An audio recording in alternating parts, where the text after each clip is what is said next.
En la noche en que nacieron los dos bebés, la hacienda respiró un secreto imposible que nadie se atrevía a nombrar.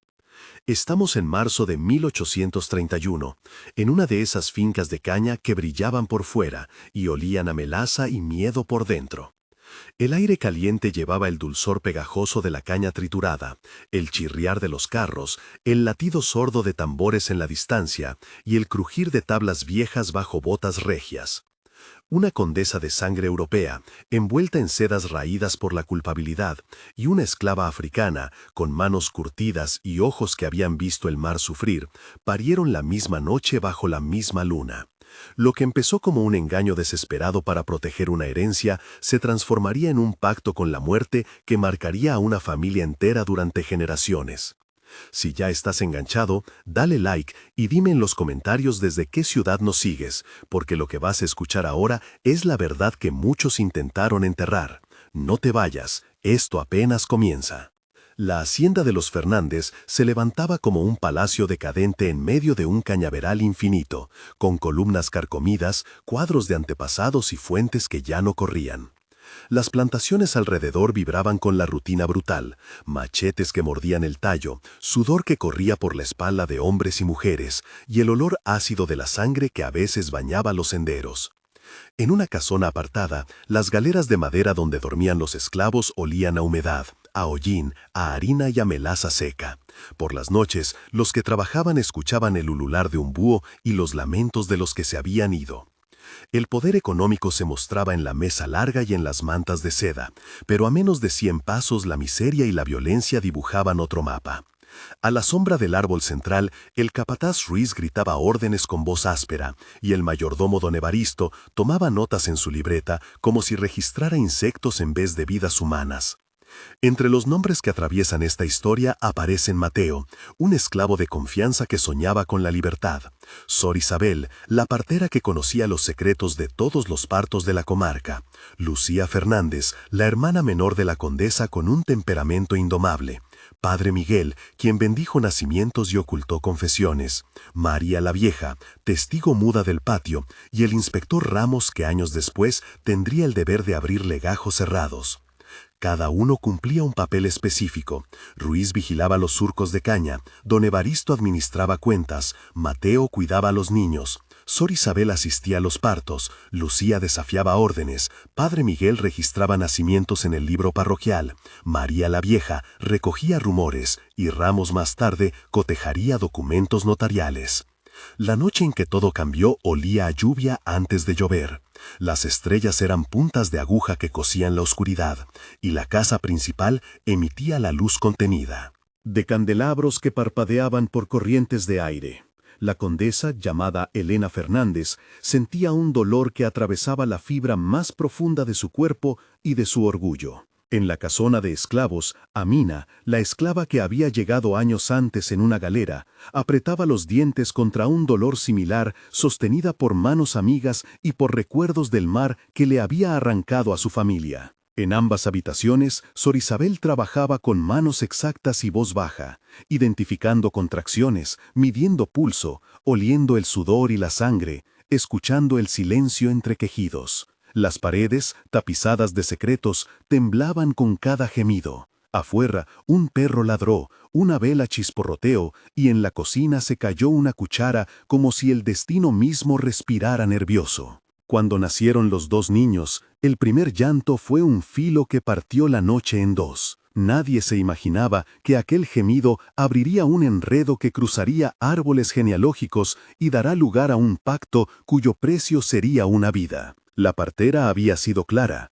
Un parto podía decidir cualquier futuro en esa casa, porque la sangre definía herencias y acuerdos. Elena miró a su hermana Lucía con ojos de quemar, temblando entre pañales y un juramento que no encontraba nombre. Amina, con la mirada como hierro forjado por la pérdida, apretó la pequeña mano del recién nacido y pensó en el precio de la supervivencia. Mateo, que había empujado calesas y cuidado mulos, observaba desde la sombra, consciente de que la fidelidad se recompensaba con favores y castigos. Don Evaristo contabilizaba a sus sombras y Padre Miguel anotaba en el libro parroquial como si con tinta se pudiera esconder la verdad. Esa noche se gestó una decisión que mezclaba miedo y estrategia, un intercambio que prometía proteger una fortuna y mantener intacto un apellido. Lo que ocurrió fue un pacto entre dos mujeres que se necesitaban tanto como se odiaban, un acuerdo donde lo humano se plegó a los códigos del linaje. No hubo testigos oficiales, solo manos que pasaron bebés envueltos en paños, miradas apresuradas y la figura lejana de la luna que lo vio todo pero no habló. La primera conversación que selló el engaño fue corta, cargada de urgencia y capas de doble sentido. Elena, ¿qué propones?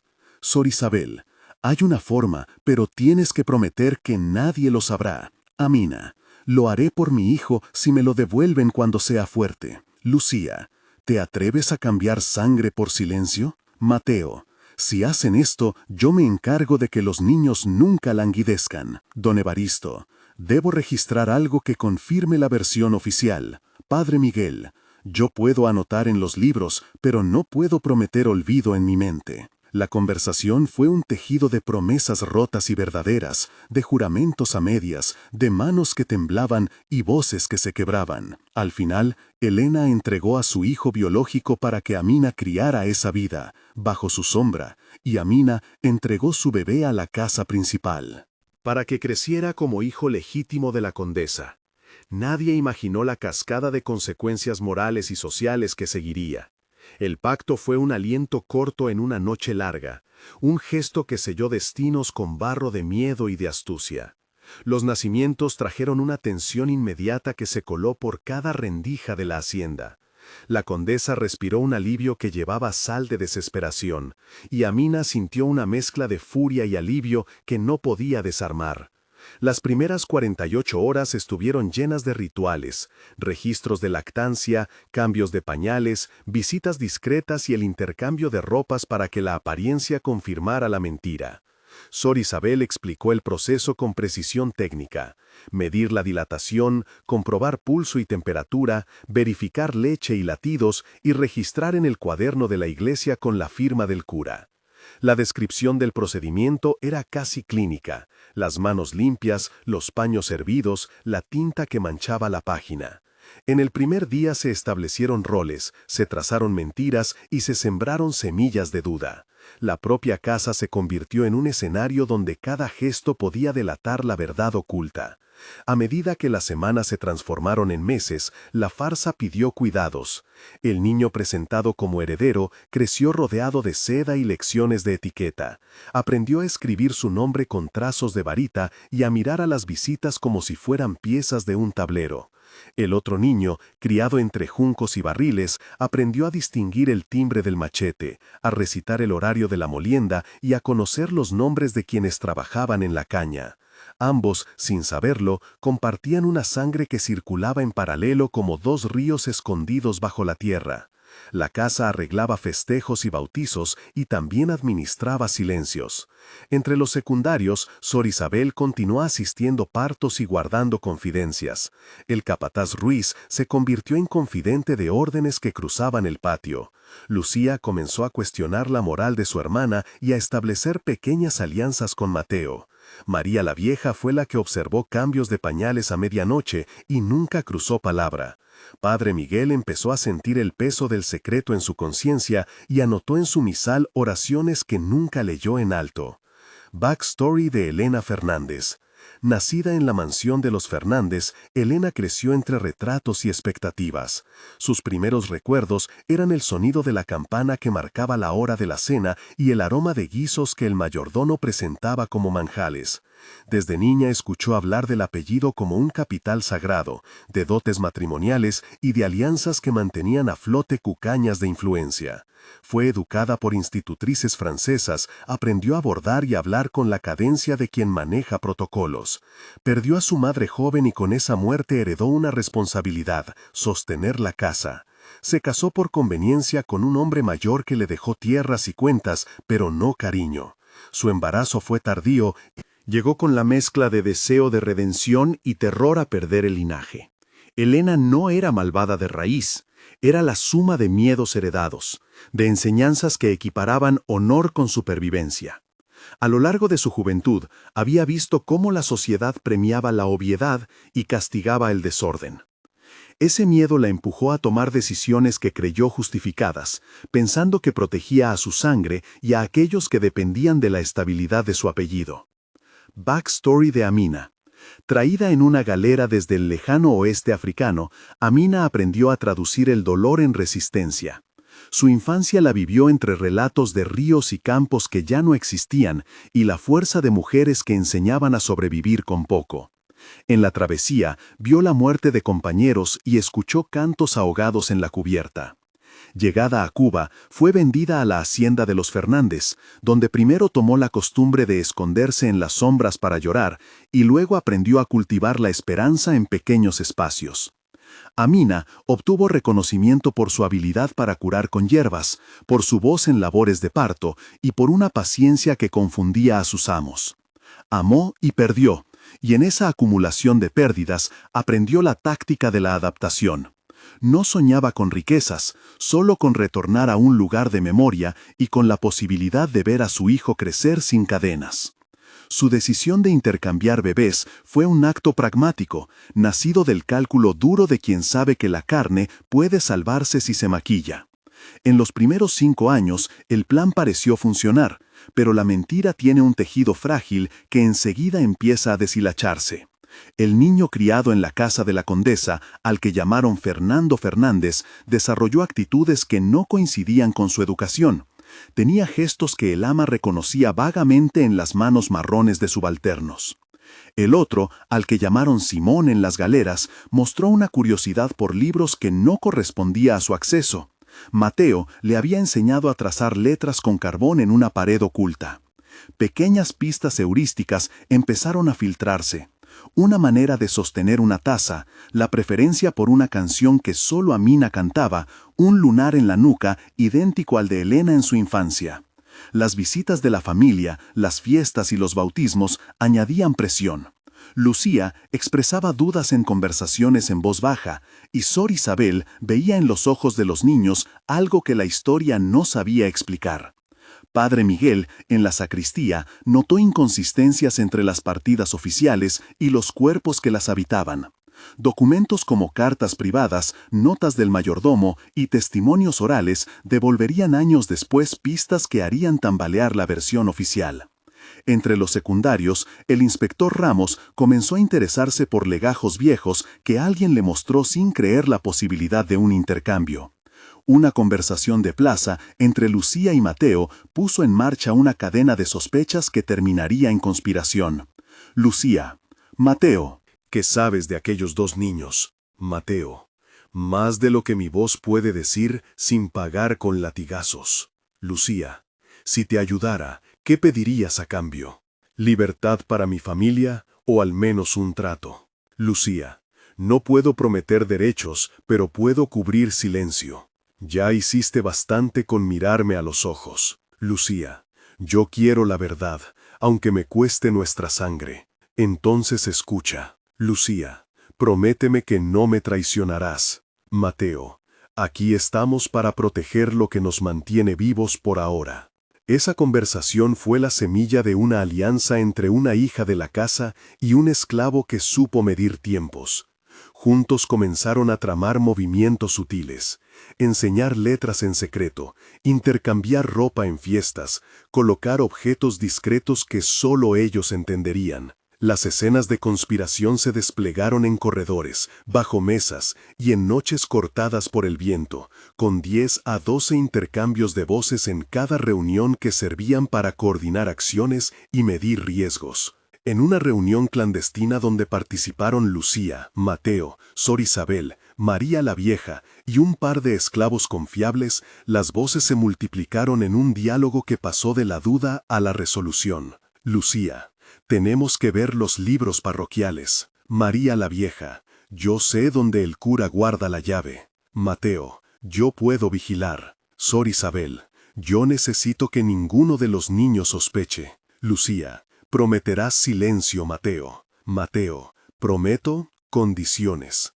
María la Vieja: si nos descubren, nos llevarán lejos. Lucía: entonces es ahora o nunca. Sor Isabel, yo puedo preparar un falso documento para la ceremonia. Mateo, yo enseñaré a Simón a reconocer a su verdadera madre por una canción, María la Vieja, y yo distraeré al capataz con historias en la cocina. ¿Y qué pasa con Fernando? Sor Isabel, Fernando tendrá que descubrir su mundo a su tiempo. Mateo, la verdad llegará, debemos planearla con cuidado. Las 12 intervenciones marcaron un plan que oscilaba entre la protección y la traición, y la conspiración se sostuvo en actos cotidianos que, por su repetición, parecían inocentes. El momento de tensión definitivo llegó cuando la disposición de la herencia, una carta del padrino y un testamento velado coincidieron con la visita de un comisario que vino a cotejar árboles genealógicos y propiedades. La ansiedad se hizo palpable.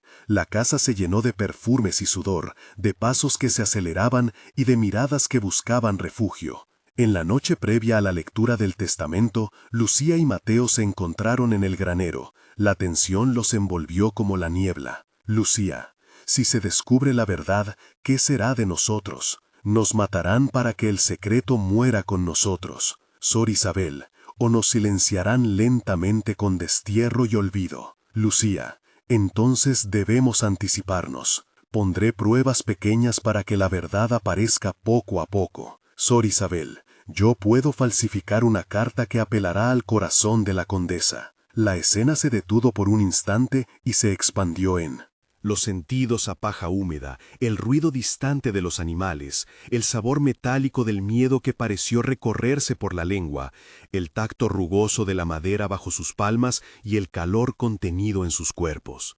Aquí comenzó una escalada que llevó a una confrontación pública, un enfrentamiento armado y una revelación que rompería la costra de la casa.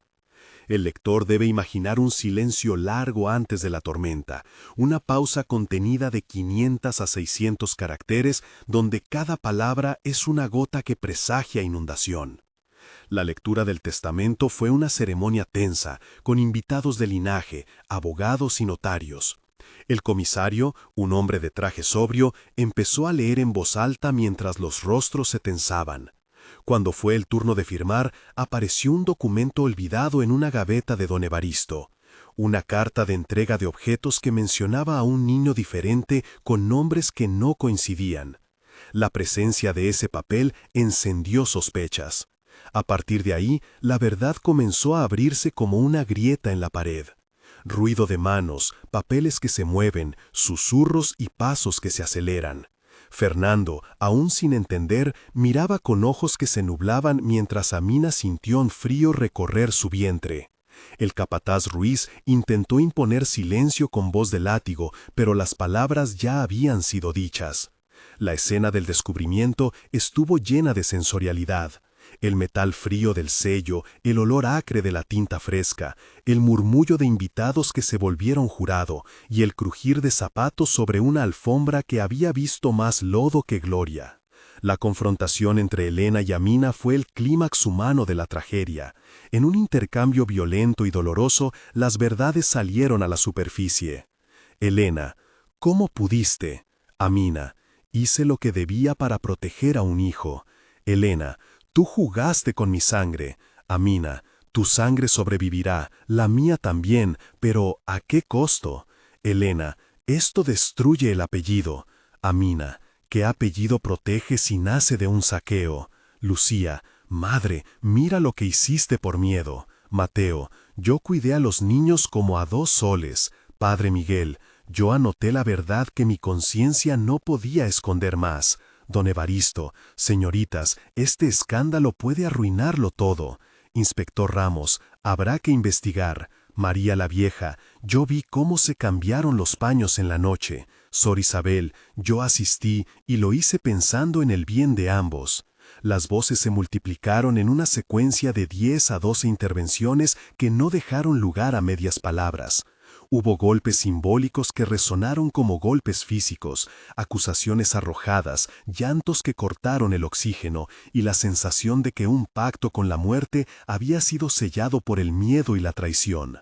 En la violencia verbal y corporal, alguien murió, no solo en carne, sino en reputación y en el tejido mismo de la familia. La ejecución de la justicia en 1831 siguió procesos específicos y crueles que hoy parecen mecánicos. La investigación requería cotejar partidas de bautismo, cotejar testigos y presentar pruebas ante una autoridad local.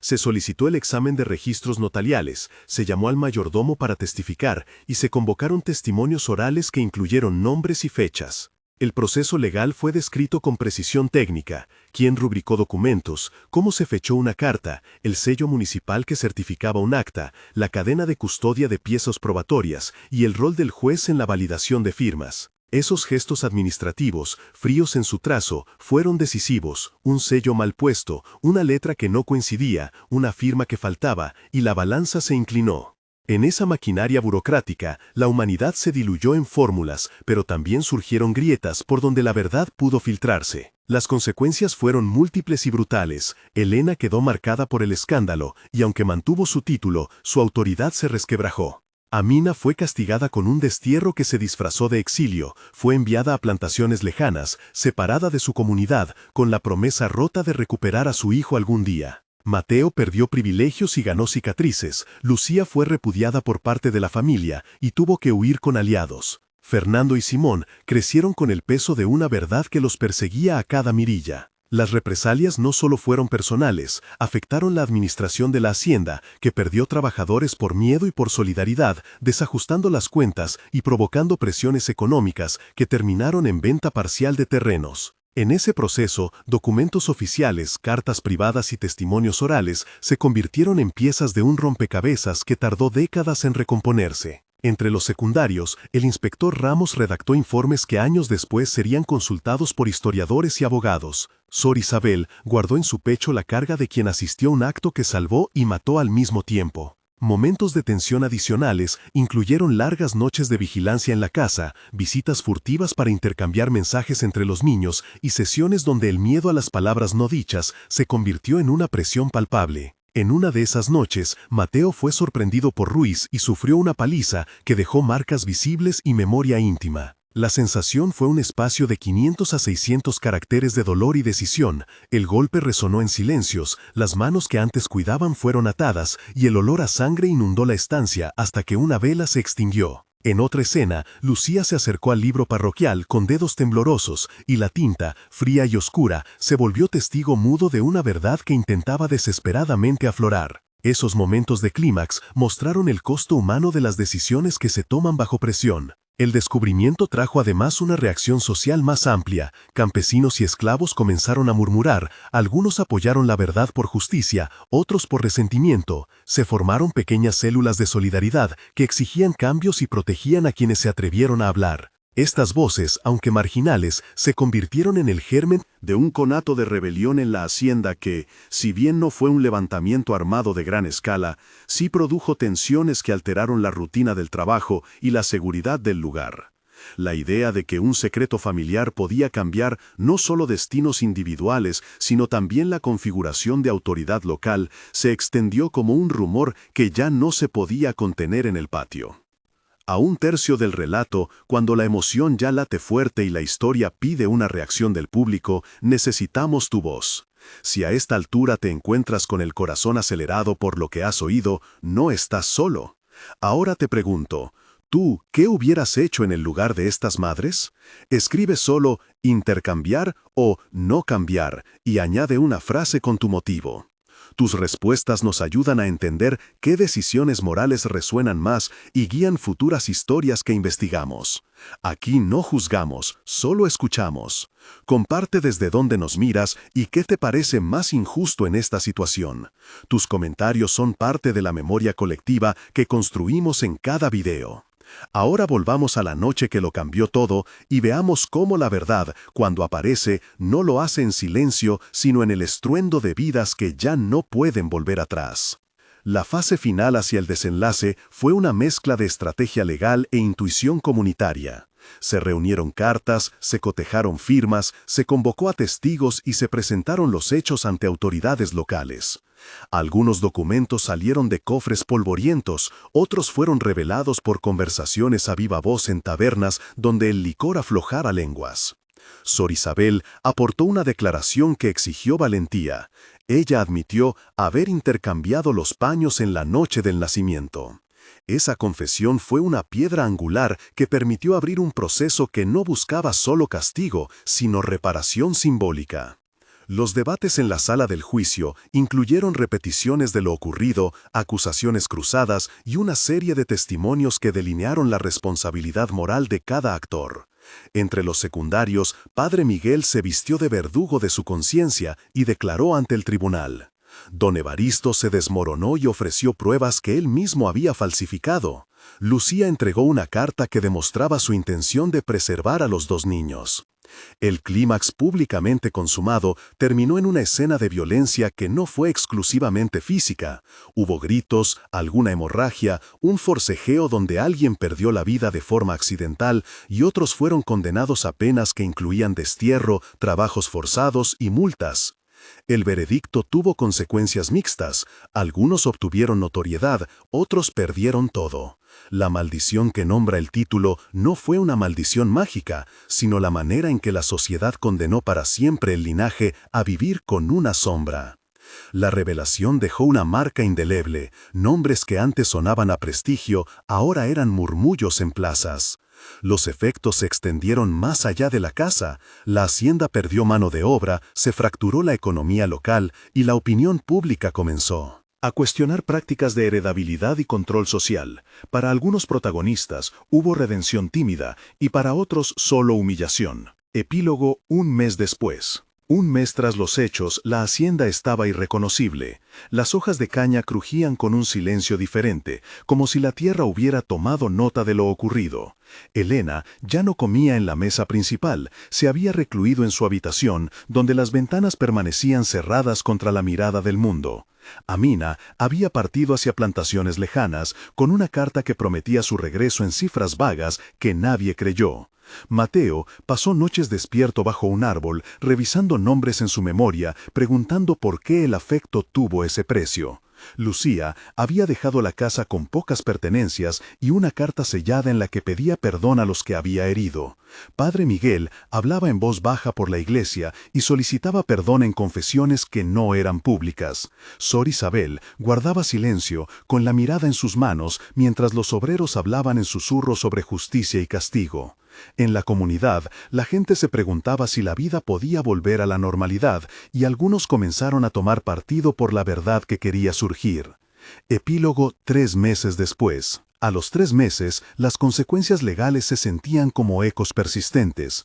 Hubo audiencias adicionales, apelaciones y una presión de grandes familias que querían limpiar sus nombres. El inspector Ramos había terminado su informe preliminar y lo dejó en manos de autoridades superiores. Sus palabras describían una red de complicidad que alcanzaba no solo a la hacienda, sino a sectores administrativos locales. Las cuentas de la hacienda estaban en rojo, trabajadores que huyeron, boicots informales y deudas que crecían como maleza.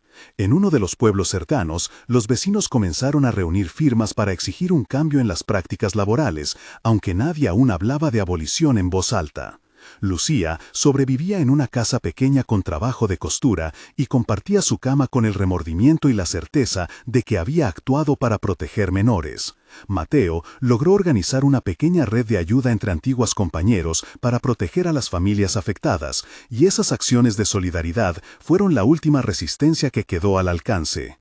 Epílogo 6 meses después. Medio año más tarde, la historia ya era un rumor con variantes. Algunos contaban una versión que enaltecía a Elena como víctima de la traición, otros la mostraban como la arquitecta del engaño. Las versiones sobre Amina variaban entre santidad y transgresión. Su nombre se volvió símbolo de lo que muchos llamaron injusticia. La hacienda perdió tierras y parte de su prestigio, y la comunidad, aunque todavía jerárquica, empezó a notar que las estructuras podían quebrarse. Hubo pequeños logros, acuerdos para mejores condiciones de trabajo en ciertas parcelas, mediaciones que evitaron nuevas muertes y una curiosidad creciente en los archivos parroquiales. Fernando y Simón crecieron con la convicción de que la verdad, aunque tardía, se convierte en fuerza para cambiar destinos. Algunos de los protagonistas secundarios encontraron nuevas vidas. Sor Isabel siguió asistiendo partos en la periferia. Padre Miguel dejó el cargo y se retiró a un monasterio cercano. Y el inspector Ramos continuó su carrera recopilando casos que demostrarían cómo las instituciones podían ocultar y también reparar. El legado fue ambiguo, la maldición perduró como palabra, pero también quedó la idea de que la memoria colectiva, alimentada por testimonios, documentos notariales y la voz de quienes sobrevivieron, podía transformar la manera de juzgar la injusticia. En los años que siguieron, esta historia se convirtió en una pieza de memoria local. Archivos de la iglesia, cartas privadas encontradas en baúles, testimonios orales de descendientes y anotaciones de un secretario municipal arrojan luz sobre lo ocurrido. Historiadores que consultaron los legajos encontraron una trama repetida en otras haciendas, una red de mecanismos por los cuales la desigualdad justificaba actos extremos.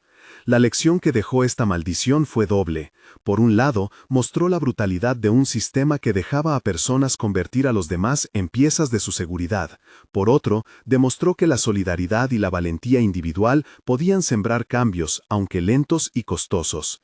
Si esta historia te conmovió, compártela con quienes valoran la memoria y la justicia. Suscríbete para que podamos seguir sacando a la luz relatos que muchos quisieron enterrar. Conocer estos hechos no es un acto de morbo, sino el primer paso para entender por qué ciertas estructuras persisten y cómo pequeñas gestas personales pueden desafiarlas. Al cerrar, recordemos que detrás de nombres y fechas hubo cuerpos que sintieron el frío del destierro, los azotes de la humillación y el calor de la protección que a veces costaba la vida. La maldición de la familia cubana de 1831 no fue un conjuro, sino la consecuencia de decisiones hechas en circunstancias extremas. Esta historia habla de miedo, de amor torcido, de justicia que llega tarde y de memorias que se resisten a desaparecer. Si te ha dejado con preguntas, cuéntanos abajo cuál fue el gesto que más te impactó, y únete a nuestra comunidad para seguir explorando historias que merecen ser escuchadas, porque conocer nuestra historia es el primer paso para cambiar el futuro.